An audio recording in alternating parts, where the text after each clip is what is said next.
Throughout the pandemic, you have been able to get the COVID-19 vaccine treatments and the tests without having to pay with your own money. But folks, this is about to change. The Biden administration is now planning to transition to using a standard commercial healthcare model that would require health insurers, pharmacy benefits managers, and patients to pay for the vaccine. CBS 46's Krista Bowie explains the reaction from a local patients advocacy group.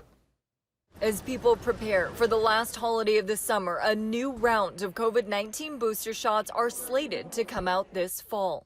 Pfizer and Moderna have put forward applications for this new booster for the fall, a bivalent booster, which is part prototype, the original strain, and part BA.5. The Center for Disease Control says this booster shot is new and will focus more specifically on the BA.5 variant. But there is another key difference about this vaccine. You'll likely have to pay for it if your health insurance doesn't fully cover it. And that's because the Biden administration says they're running out of funds to cover the vaccine costs. Just adds an additional barrier for many people that are already struggling to afford medical care. Natasha Taylor, Senior Director of Policy and Access to Georgia Watch, is worried that when patients have to pay, those who need the shot the most won't be able to get it.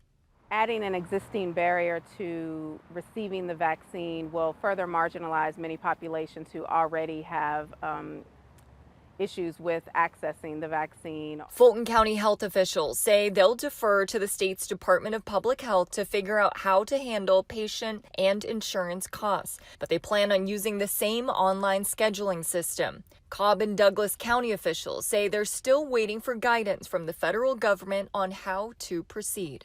But that's not all. Pretty soon, those at-home COVID-19 tests that were free won't be available anymore. And that's because the federal government website says Congress has not allocated additional funds, so they haven't been able to replenish their supplies.